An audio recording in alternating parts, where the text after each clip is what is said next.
Shamsa, it's clear that Citi is setting the benchmark in the banking sector with women in key leadership roles. Your global CEO, Jane Fraser, is the first woman CEO in the banking industry, and you have Elisar Antonio's leading the MENA cluster. Tell us about how these key appointments are changing and driving change in this industry. The appointment of Jane Fraser was a very important appointment, and it set a really strong statement by breaking the glass ceiling. The current appointment of Elisar Antonios. So Elisar started as the CCO, which is City Country Officer. With all the efforts, all the progress, and the support from the organization as well, she's currently looking at Middle East and North Africa. Things are changing, and people are acknowledging that, and it's really bringing a different level of energy across the board, which is fantastic. I'm sure you've seen a lot of change in the time that you've been in this region, in the banking sector.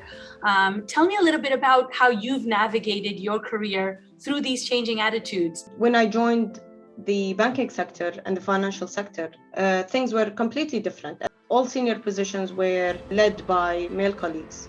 One of the things that I've actually realized, and there is apparently a study on it, that whenever there are opportunities, women actually, no matter how ready they are, they wouldn't really put their hand up and go for it.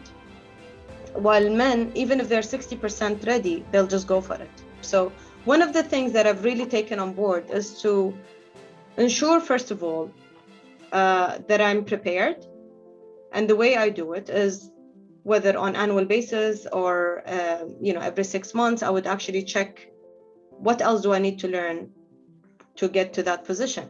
And one of the elements that I had to actually think about, and I was open to think about, was mobility, which opened a lot of doors. And it kicked off with a global mobility program in 2010, where I spent some time in Brazil. Then I realized I needed to do more, so I spent more time in London and Ireland, so it was over 2 years. And it gave me a different perspective of how things are being done and what females in the financial sector get exposed to and what they learn and how they do things. We learn every day in the banking sector. There are always interesting things going on. The more you are resilient, the more you are adaptable, which are things that we've actually learned even more in the past 2 years. You would get to places for sure. You do a lot of work as a mentor and coach, especially for women in your field. How do you talk to them about putting their hand up, about being included and heard, and being included in the professional communities that they're in? One of the things that I would typically do is I wouldn't give them instruction in terms of how things should be. I would hear them out, understand where their thought process is, and typically would ask them questions to get them to their answers. And a lot of times they realize they actually are already on track and doing things the way they should be.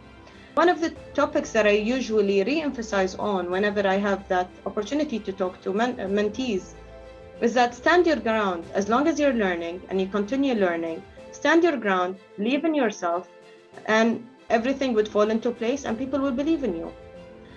So keep learning. I think that's the main advice that I would give to everybody. And the second advice is, as I said earlier, believe in yourself and work hard towards it. And happy International Women's Day. Thanks.